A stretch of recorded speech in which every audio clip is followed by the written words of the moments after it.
Hello, Right. Carlos. Welcome to the Happy Healthy Caregiver podcast. Hello. How are you? I'm good. I mean, I love that we started it out with a team breath. That would just like gave me goosebumps. So, we're also going to start out with some words of encouragement because I love to kind of get the positive vibes going where we can. And this is a jar that I created for my sister to when we transitioned care of my mom. So, I wanted to get your thoughts on this, Carlos. It says, "You don't need to leave joy behind as you navigate your new normal." What does that make you think of when you think of caregiving in your life right now? You don't need to leave joy behind as you navigate your new normal.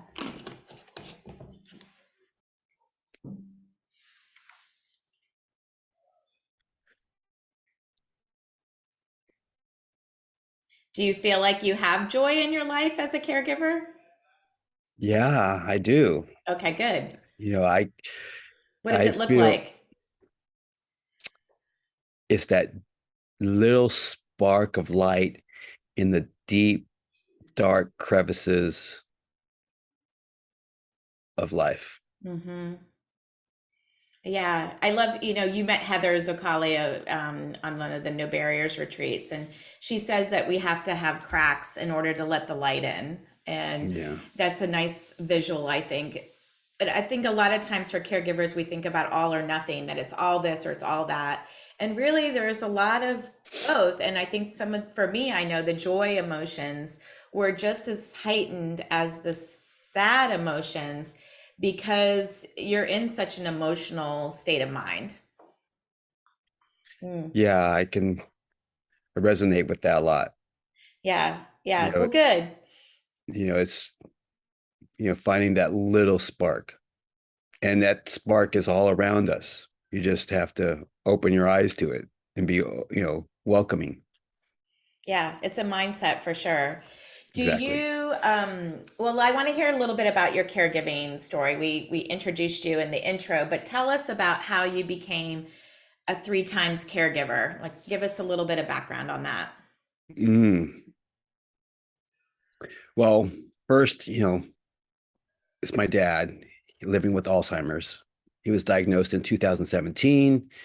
I moved back home in 2015 and then, or no, 2016. And it was 2015 where I received a phone call from my dad's dentist saying, The dentist. yeah, Interesting. saying that they had concerns over my dad's health. So from there, I didn't consider myself or even recognize the word caregiver. When I moved back home, I was just moving back home to supervise my dad's health. Mm. And then I went through the roller coaster ride of all the junk.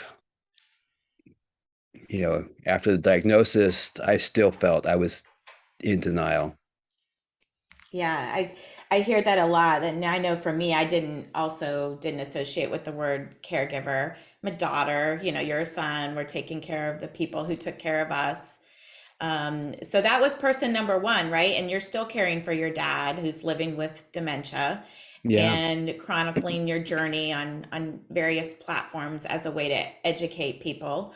Who else have you cared for or are you caring for? Um, One person that also feel like I'm providing a lot of care for is my daughter. In 2019, she was battling with some mental health challenges. And then 2020 came around. Mm. It was the same day that a famous basketball player crashed in the mountains Mm. of Los Angeles with family and other Kobe uh, Bryant, right? yeah, Kobe Bryant. Hmm. So So a that big night, day. Yeah. yeah, that night it was sad, but that night I was in the ICU with my daughter after she attempted to take her life. Uh, it's one of the biggest, hardest challenges on top of being a caregiver for my dad. Yeah. Yeah. You Um, wanted it just, I know as a parent, I have two kids, like you want to just extract their pain, and that had to been devastating. How have you been able to work through that? A lot of resilience, a lot of love, um, a lot of therapies. Mm-hmm. A lot of caregiver support groups, um, being surrounded by friends and family that are supporting me in indirect ways, Wow. being supported by my dad without him really understanding what was going on. Mm, it's So heavy. it It's was heavy. How heavy. is she doing today? She's doing fabulous. That's good. Um, I'm really happy to say that we're looking to transfer her to a 4-year college. Um, she's just about to get certified as a meditation teacher. I think that's Nice. the correct title for that for her. And she's teaching me. She's teaching me about meditations, about myself, about being a parent. I mean, yeah, she's 25, and parenting doesn't stop at the age of No. 18. You continue on as a yeah, as part of your life journey. I So think we do learn a lot from our kids. You know, they've got these generational perspectives. They give us a lot of wisdom in those areas. And then, yeah, you're learning new skills from her. I'm assuming that meditation has been very fundamental for her getting back onto a good place with her mental health. I believe so. She's she's taken some efforts to Mm-hmm. reinforce her positioning in her life. Yeah, Um, it's that's just good. amazing to see the difference between 2020 and now.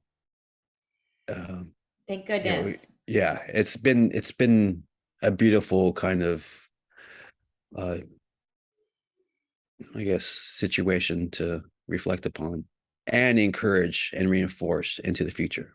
Mm-hmm. Mm-hmm. So that's number two is the daughter, and she's. I'm glad to hear that she's doing in a good spot. How about your third person that you're supporting in some way? That's a hard one to talk about. Yeah, There's a whatever you're dynamic. comfortable. Yeah. Yeah, there's a dynamic there. And I would just say I'm supporting my brother, Mm-hmm. and I think that's all I need to say about that. Yeah. Um, it's hard, It's you hard. know. You're getting kind of hit from all the different angles, and at the same time, you're trying to protect yourself, I imagine, and protect your mental health, protect your physical health. And we're gonna talk about your self care strategies in a little bit. Um, and you return to your childhood home. So what's it like to live in your childhood home right now with your dad in a completely different role? And you're in California, right? Yeah, Hmm. California. Uh, I wasn't too excited to move back home. I was living down in Southern California, um, where the weather is, almost optimum all year round. And, you know, there was a little bit of resentment when I first came back. It's like, Hmm. why do I need to do this? Or at least, can it be easier? But then I was, or actually am dealing with financial burdens, Hmm. um, responsibilities, just, that is a kind of a huge kind of element towards caregiving. Yeah, you can't, someone who needs a high level of care like your dad with dementia. And then here you are, and you've got your future to think about and you're supporting these other people. Like what has been working for you as far as your financial self-care and your financial stability? How does that happen? It's a great question. I am making it happen. Uh, Yeah. I've uh, through networking, I met an individual who owns a company. We who who's in the cannabis industry, who's very understanding of my position. Offered me a part-time job, which is sometimes full-time and sometimes part-time, or whenever time I need to be there. It's very flexible, and I'm very happy to be a part of that organization. It provides me a little bit of financial support to continue my path and to have some flexibility um, with my goals and dreams. Mm. Um, Another, I guess, aspect of this journey is my dad's planning. He took out a long-term care policy way Mm. back in the beginning when they first offered it, and he checked off all the top premiums. And What does through that this, mean? He checked off all the premiums. Like well, his he's got characteristics? Yeah. well, he checked off all the top premium levels of these premiums, so Okay. he's getting the highest benefit possible. Gotcha. So, a shortened elimination period, uh, unlimited kind of resources per se.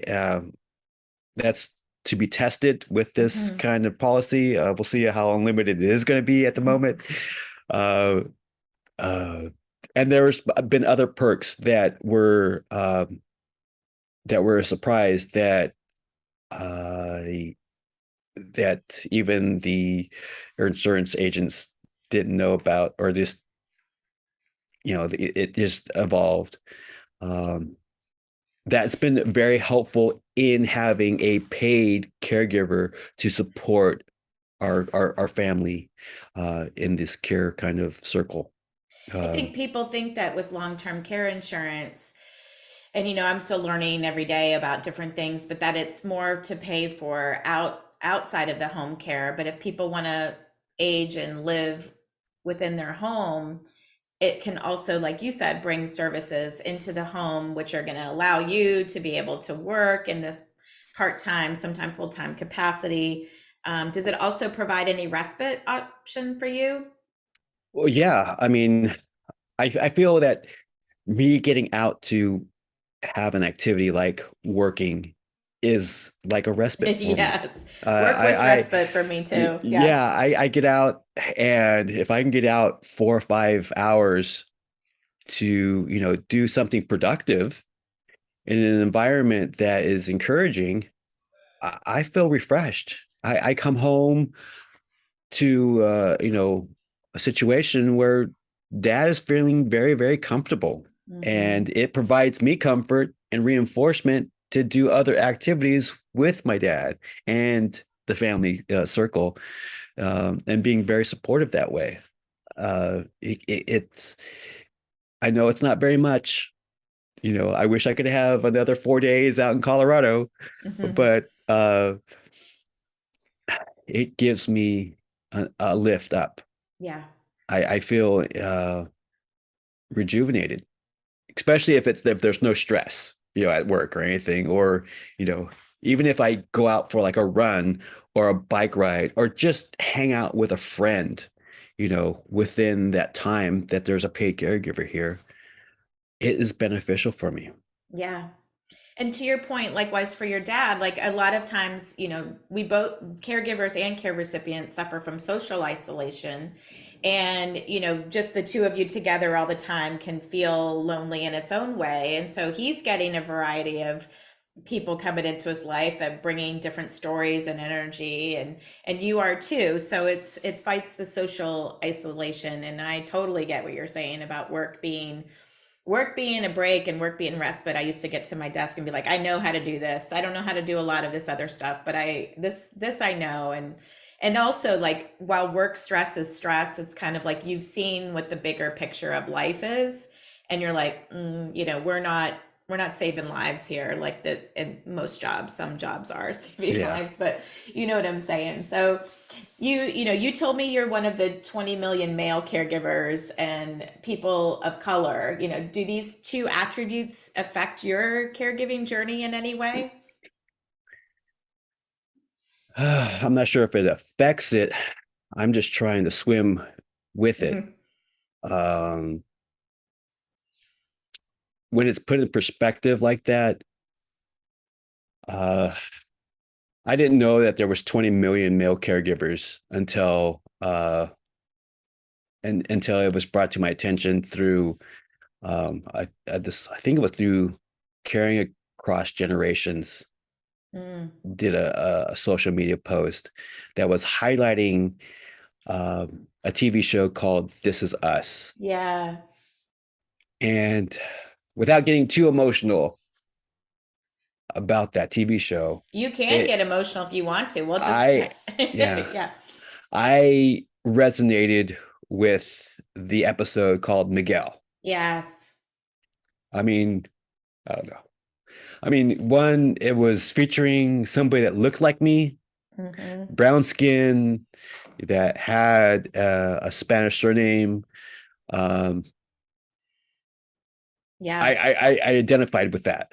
Um,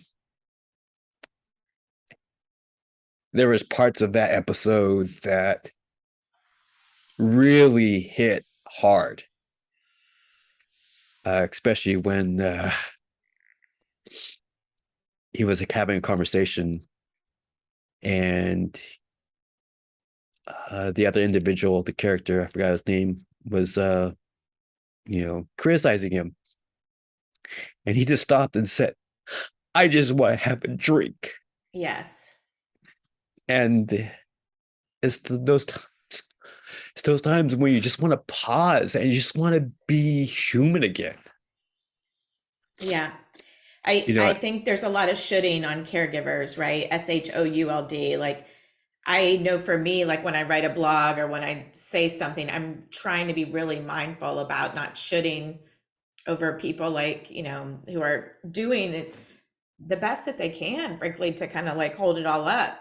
And so, yes, it's like if we ask for criticism and we ask for advice, that's different. But like unsolicited advice, like, are you in your shoes, Carlos? But I know for me watching that episode, first of all, yeah, I cried every week in This Is Us, but I was extra cryy that week. And I kind of was like Miguel was kind of this character for so long in these seasons, and then it was like this was Miguel's season to me, and it was, um, yeah, it really said a lot because he kind of just went along with the family for many years, and then he was like, no, had to really advocate for himself and advocate for his wife. It was beautiful. I mean, I know it's TV and it's a little bit, rosy and perfect, and so I appreciate you sharing that. It's like, yeah, I just want to have a drink. Like, don't, yeah, or sometimes you just want to be Carlos and you don't want to like have to like dissect the caregiving all the time. It's like, can I just be your friend Carlos? And, Yeah, we can go out and have a walk and grab a beer together. yeah. Let's be 12-year-olds and let's go ride bikes. Yeah. I mean, that's all I want to do is just ride bikes and go off a curb and get some air. Just you know just you know just those little details of life that you know that we can carry throughout life. You know, being a Hmm. kid. Just getting into good trouble. Yeah, we need more fun for sure. So it's like people listening that know you, like Carlos is looking for some fun, some energy, some excitement in his life. It's like we need some more respites. We need some more escape as caregivers. What does a typical day look like a weekday for you? Like what is typical? The alarm clock goes off at 5:55. Um, and either I, open my eyes, at least in theory, practice gratitude for being able to open up my eyes, to, struggle out of bed, try to stretch out. Um, you know, sometimes I lay there and just kind of like reflect, just harmonize with myself. Yeah, you But got to like then, psych yourself up to just continue to show up every day. yeah, It's yeah, this is your life. yeah. And then after that, it's either, you know, writing down some thoughts, journaling, or writing out a care plan for my dad for the paid caregiver. Reviewing my schedule, um, understanding what commitments I have, either if it's volunteer or doing a podcast. Hmm. Um, uh, and then maybe getting into like a stretch, doing some type of physical activity, um, getting myself ready for me. I need to stretch out. I have a little bit of a lower back strain. Mm. I'm still recovering from a surgery, 6 years ago. You know, it's just once you get over 20, certain things happen. It's like, uh, I'm not getting any younger, but I have to do all these younger things to keep myself going. Hmm. And I've had to kind of really dig deep into finding out what works for me. And I trying to be positive early on gets me in a better position. So when my dad does arise out of his bedroom, I can have a good smile, or at least a better fake smile than being under duress and stressed and feeling like I am constricted. So I try to do also some self-care, I'll do a shave, I'll do some foot care because my feet are like, you know, I'm a guy. Worn We don't out. think of Yeah. we don't Oh, we don't oh. we don't think of, foot care as something, but I try to Have you take ever care of had a my pedicure? yeah, Okay, we good. You're do one of the we do smart men. well. That's I found out about pedicures about a year ago after my dad was having some challenges with his feet and wouldn't let me cut his toenails or kind of have, attention towards his feet. So I started looking for a pedicure place, found a man salon, oh, called that's a called thing. yeah, that's called Hammer and Nails. They do, grooming, male grooming. So manicure, pedicure, haircut, shave, beard. Um, and I called them up, researched them, got him into an appointment for a pedicure. He lays back, he goes, "Oh, I could fall asleep here." And then goes on about this story about being in Hong Kong, where he got a haircut, a manicure, pedicure, and a massage.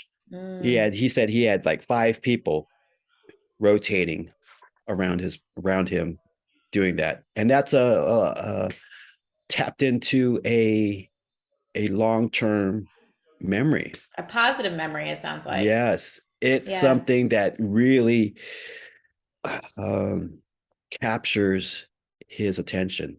Mm. And so I tried it again, with him to get him in there to do a pedicure. And, same story, the same value was there. Yeah, what a relief that it was a way that you could solve this self-care problem with him and that it brings an activity you can do together and enjoy. What does the Yeah. rest of your day look like? Like, I'm assuming you're the meal maker in your home. You've got Yeah. one of your Once roles I, of, yeah, once I start, you know, getting through the day, I'll do up, some little tidy up here, maybe throw in some laundry, sweep or something, clean up my mess that I made from cooking the night before. And then I'll start preparing something for dad, anywhere from preparing oatmeal, um, or just cooking a small breakfast that I feel is kind of repetitive, but it's also understanding that I'm building a muscle memory with someone with a Mm, neurodegenerative disease. Um, it's something that is very simple, just getting him to have some type of finger food along with some nutritional kind of fruits or vegetables. mm-hmm, And also making sure that he's going to stay hydrated. So mm, I there's multiple elements to these factors that I think that are important, mm, especially with someone living with a dementia. They need to have the routine. They need to have something that they can relate to. Um, we're also trying to encourage, the sensory system, and we're also trying to provide healthy, supportive foods mm. that anywhere from antioxidants to hydration purposes, um, to keep them healthy. Yeah, I just had a um, brain health, understanding brain health on one of my Instagram lives. There is a lot we can do with nutrition and supplements and sleep and the things that are good for all of us, frankly, too, are good. Is that something you worry about as a son? To, Yeah, I worry. to I mean, fear? it's a fear. Um, I had started attending a caregiver support groups with the Alzheimer's Association, and one of the first um, statistics that came about that really anchored me in was a study that said 67% of caregivers pass away before their loved ones that they're caring for. Mm-hmm. And this was along the time that I started recognizing myself as a caregiver. It opened my eyes up because at the time I didn't feel healthy. My gums were inflamed, my feet were in shambles. Um, I was feeling overweight. I wasn't mentally fit. You could say I was a mess. Yeah, it was kind of like your bottom, right? And you're like, Yeah, whoa, like I had who's, to mm. start digging out of this hole that I was in, What and were some of the how, steps that you took? I mean, the support obviously was a big one. yeah, surrounding myself with the caregiver support groups was the first step. Um, I called the Alzheimer's Association's helpline, and just to get information on a workshop, and they just asked me, "How are you doing?" And then from there, it just opened me up to joining a caregiver support group. It took me many attempts to get there because I was in denial. And it was there where I walked in, saw people that didn't look like me. They were much older than I was, and there was a big gender gap. And I heard in them the wisdom that I needed to hear Hmm. to really get me, I guess, prepared for this journey. And then from there, it evolved to workshops, reading books, getting a caregiver coach. That was really, I guess, a pivotal moment for me.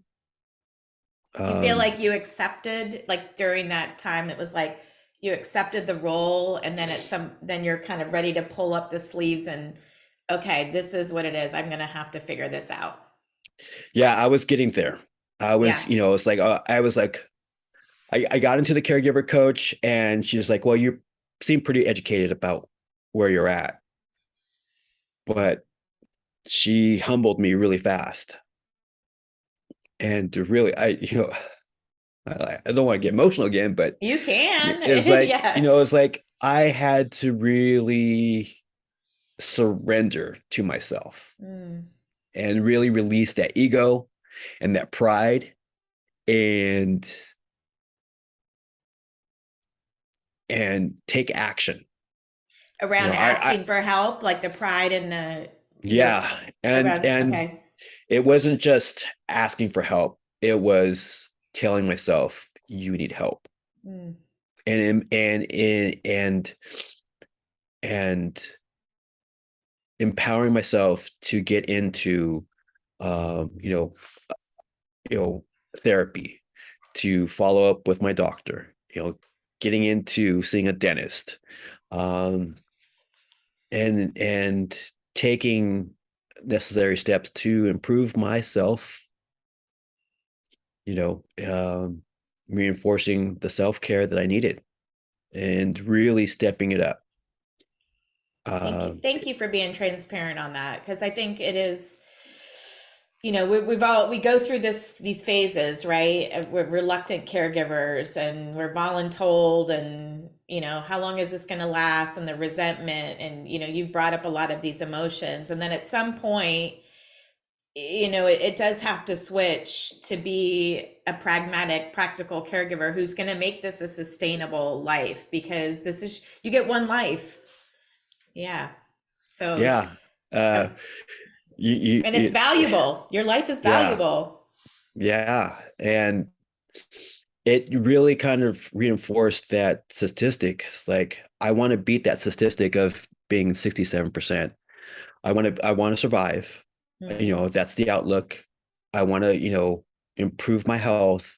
I wanted to uh, sustain this trajectory of loving my dad and supporting him through what he was going through. Mm. And he needs my support. I mean, he needs to make sure that I have enough uh, art pins for him so he can keep creative.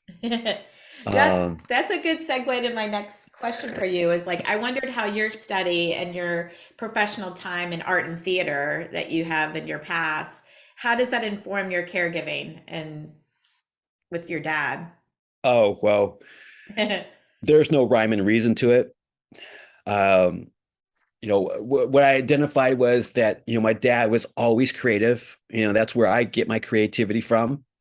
I'm grateful for my parents. Uh, I when I came onto the scene with my dad, when I moved back home to my childhood home, my dad was just staring into the wind and watching Mm. it go by. Uh, he would watch TV and not retain any information. It was just an activity for him. There was no structure.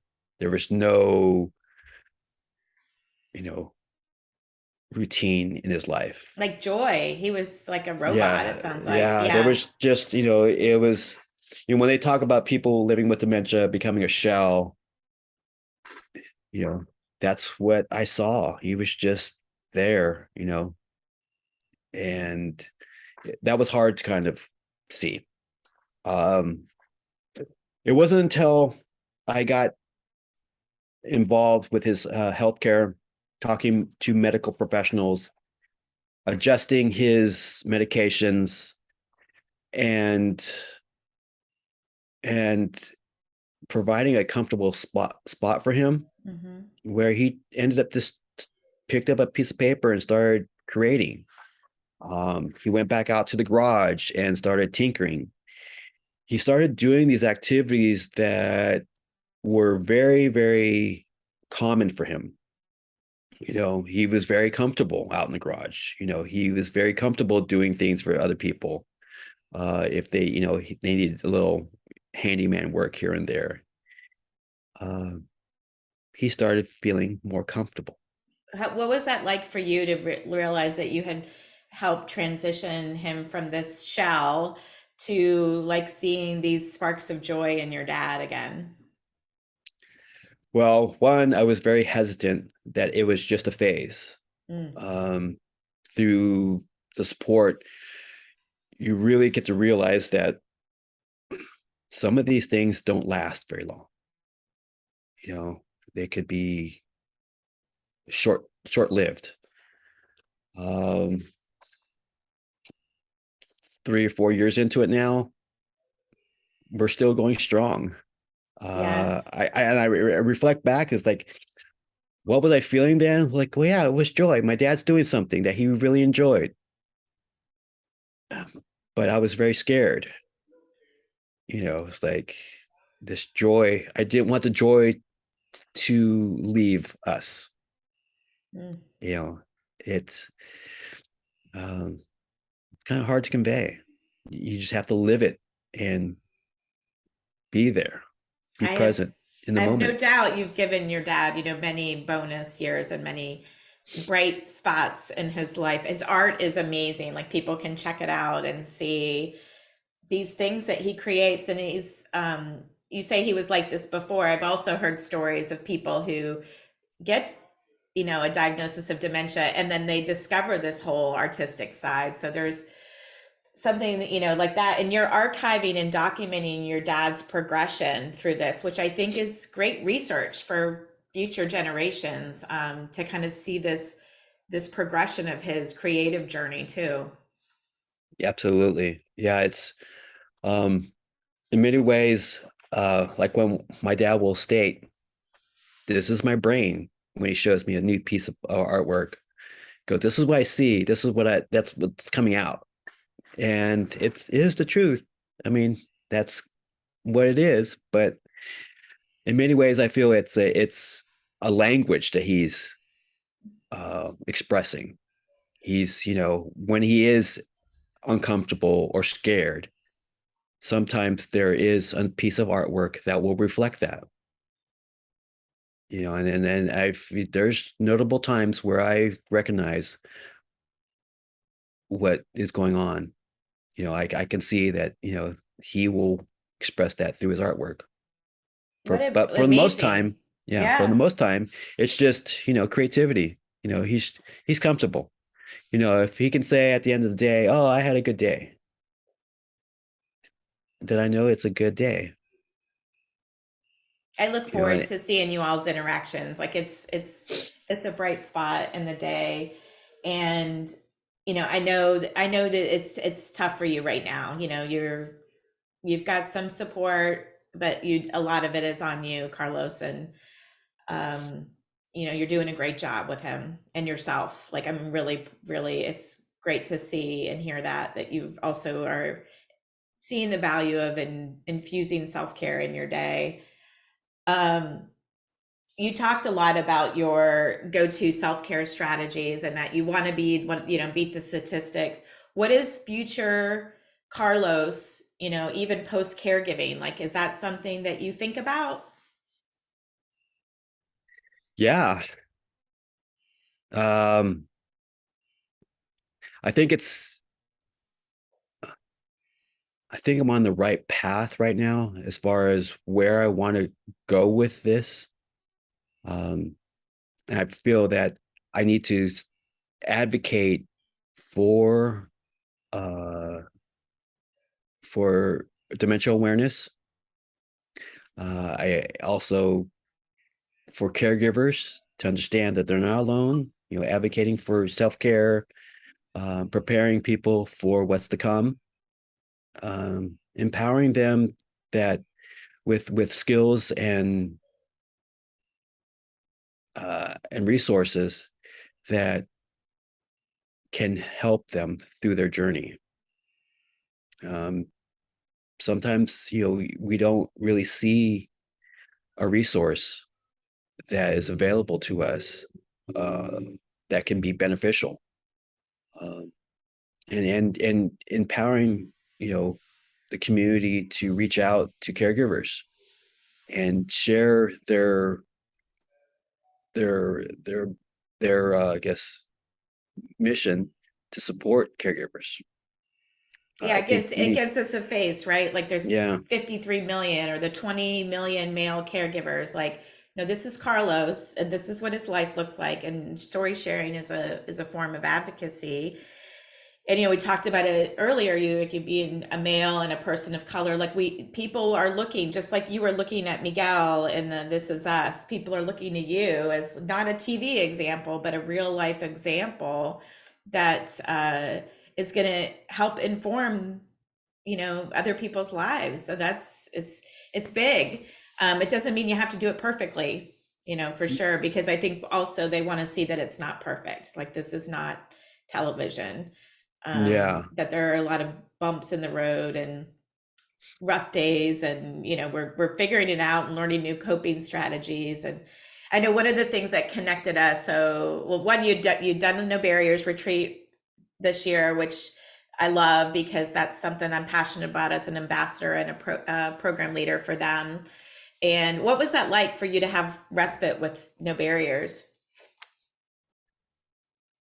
Wow. This is a perfect time for a team breath, because that's one of the takeaways that I do have from that experience is building connection with other caregivers from the adversity of life. Um, there was caregivers with special needs children. There was uh, caregivers that were caring for their spouses who had spinal cord injuries. Mm-hmm. There was caregivers that were dealing with um, loved ones who have dementia. Mm-hmm. Um, You kind of bring them all together, yeah, and it creates this like patchwork quilt of, and it's we have a lot of similarities no matter what our, we go through a similar emotional journey. And we put the spotlight on you as the caregiver for those days, which I think is something that a lot of caregivers aren't really getting. They don't get that kind of attention and focus on themselves. It's, hey, how's so and so doing? Tell me about your dad, Charlie, and blah, blah, blah. And it's like, no, how is Carlos? And actually, we don't even want you to talk a lot about Charlie. We just want you to talk about you. And I know that's, one of the things I enjoy seeing about the transformations. I wasn't there to witness yours, but I get to saw some of the videos, and I know that you made a real good rope team, we call it, with some connections with other caregivers. And then we have another kind of rope team, I feel like, Carlos, with you and I are part of caregiving.com is creating champions all over the US and even some in Canada. You're in Sacramento, right? I'm in yeah, Atlanta. And our mission is to connect community resources with family caregivers. And I know I'm passionate about it. I'm sure you are, because it just shouldn't be this hard, right? To find resources. And I think your man salon would be a great one to put in yours. But, see people who do mobile dog grooming, or who come to your house, or who are going to deliver healthy meals, or anything that's going to be a sanity saver for caregivers. We want to build this database of trusted resources where people can go in and put their zip code in and find help, not just your normal like assisted living elder law care attorneys, but above and beyond. What are some of the yeah, resources in your community that are like, these were impactful for me, and these are the kind of the ones that you're looking to put in your Sacramento database? yeah. In-home caregivers is one that resource that I um, sought out because of my dad's long-term care policy. Uh, that's been very helpful for me. That's been one really strong resource that is empowering me. That's good. Um, and the other resources are anywhere from care consultants to, safety kind of senior advocates. Um, I'm just still getting my Learning. feet wet, learning Yeah. about this. And I Yeah. understand that there's a whole industry and a whole network of people that come together to support each other in this in this journey. And now it's my turn to, recruit them and welcome them into this this new opportunity with caregiving.com Mm-hmm. to help champion this this journey that caregivers go through. Yeah. Yeah. I it's like it's like, I am in the infancy stage. I'm still getting my feet wet. I'm still trying to get acclimated to this environment. I mean, I'm still trying to get over just being a caregiver, Yeah. and still embracing that. and it's hard to kind of get your mindset right. But I feel like I'm on the right path. I'm surrounded by individuals like yourself and other mentors and people from around the country that are all doing the same thing. And I feel like I'm in the right spot. Good. That's I good. feel that, this is going to be epic for not only caregivers, but the face of community-based resources and promoting this opportunity. We're going to change the world by this. Yeah, it's a We're pioneering effort for sure. yeah. Like if it's not easy. If it were easy, everyone would do it, right? And who better to do it than the caregivers and these champions in these local areas who are living it and breathing it. And we're already kind of doing it, right? Already you're recommending resources when you meet somebody else and it's like gold when you get it and you're like, "Oh my gosh, this solves so many things for me. Thank you so much." Like I know I have that at my daughterhood support circles locally, but I was bringing a binder of resources to my meetings and now I can say like, "Hey, go to caregiving.com. It's all going to be in there." And oh, and by the way, your mom lives out in Sacramento. Like I got a guy who can help connect you through, the resources there. So it's certainly a gift because yeah, people are spread out these days. We don't all live in the same towns as our family members who need our help. So I love that you said it was epic. I'm gonna steal that. Well, it's time, Carlos, for the lightning round. I'm gonna ask you some prompts from the Self Care Journal. There's no wrong answers here. We're just kind of being intentional about self care. But if you could change one thing about your present life, it would be what? Oh, one thing about my present life. Yes. Uh have do caregiving on the island of Oahu. Here you go. I Yes, mean, that's that would be great. The dad would enjoy it. He would probably bask in the sun every day, and it'd be a beautiful, scenery for me to yeah, get out and do things when I need respite. it's so good. What are the words you need to hear right now?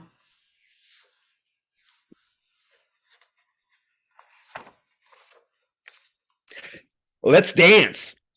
Oh, let's dance. Oh yeah, I love Right it. before this, I was dancing because I needed to shake it off. I needed to Yeah, shake off and get prepared because I was going from one meeting to another meeting, and I just needed a little bit of encouragement. And I think that um, is something that I need every day. Um, Even if there's no music, I know there's something in my head that can get me up and just to move a little bit. That movement, I love shake it all that. out. Let's You know, dance. Yeah, you can say it to yourself. You can say it. Someone else can say it to you. Um, we talked about that. Let's see. We had a lot of these. Let's see. What sparks your creative side? Because I know you're a creative cat as well. So yeah. What's creative right now is has been um, making TikTok, Instagram videos with my dad. That's been the creative side of me right now. Secondary is archiving my dad's artwork and putting up a book together featuring his COVID doodles that I are love it. ongoing. I can't So wait to see that when it's all together because I've seen some of them as they've come out. And then last for you in the from a prompt from the journal says, what's a quote, a saying, or a verse that inspires you? Like, is there something that you tell yourself? hold on, let me go get it. Okay, awesome. We'll be right back with Carlos's saying. I can't wait to see. I love that he has it. All right, let's hear it. All right. Let's see. This one, this one is it's like a little Oh, like a calendar thing. calendar. Yeah. Yeah. And this one says optimism won't change the situation, but optimism will change how the situation feels. Nice. And I really, this has happened yesterday. It was August 2nd. And I was like, well, geez, that's what I kind of do already. I have to, in the morning times, I have to do something positive for me so I can take that spark of energy and stretch it out throughout the day. I have to have Yeah, that optimism in the situation as a caregiver. Yeah, it's hard, yeah, there's things that are, overbearing, yeah, I'm not organized as I want to be. There's things that are, unperfect, dysfunctional. But if I can have the optimism just to get through the day, that's where it's at right now. yeah, that's great. I hear you about, paying your health first in the morning, or like one of my things was like seize the day before it seizes you. Because I too felt like that just grounded me, and nobody was looking for me at that early hour in the morning. It was the time that I could easily carve out for myself. But if you're not a morning person, just find it, where you can get it. Is there anything, Carlos, that you wish we would have talked about, like parting words of wisdom? And then also, how do people stay in touch with you? Mm, parting wisdom. I guess just be yourself, you know, really realize that there's only one of you, time's short, you know, there's only so many seconds in the day, use them wisely. It's good. Yeah, I mean, especially because a lot of times I think caregivers think, oh, I'll just do this now and then I'll worry about myself later. But you got to keep putting oil in the tank and fuel in the body and doing your dentist appointments in order to even have the later. So it is, exactly. it's good wisdom. How do Yeah. people watch your TikToks and find out more about you, or and follow your journey? You can follow me on Instagram at Charlie Robot, CharlieRobot.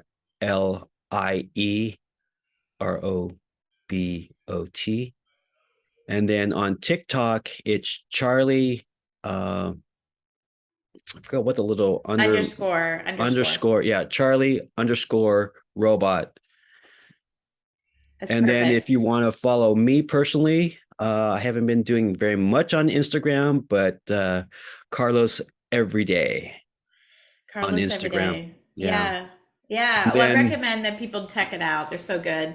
And you yeah. have a website under construction. Yeah, I'm going to be working on that. It's been a life dream or, something, but you know, it's it's a long journey. I can't do everything, but yes, there will be a website, and you look for it under Carlos every day, What and kind of hopefully, things do you envision people will find out there when it's um, constructed?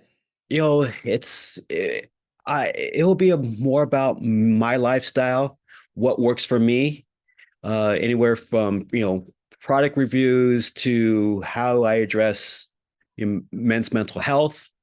Also, how I deal with being a caregiver, what strategies and routines work with my dad, and how to be a parent, in this new age. That's all good stuff, which is your everyday life. So it's very Yeah, well yeah, appropriately named Carlos Every yeah, Day. yeah. Carlos, I've enjoyed this more than I even thought I would. So I appreciate your vulnerability. I appreciate what you do to just show up and care for the people that you love, and more importantly, to care for yourself and model that for other people. And I know episode is going to resonate with a lot of people. So thank you for carving time out of your Carlos everyday busy day to come on the Happy Healthy Caregiver podcast. Thank you for having me. I appreciate it. And let's go. Let's get this done. Let's dance. Yeah, let's dance.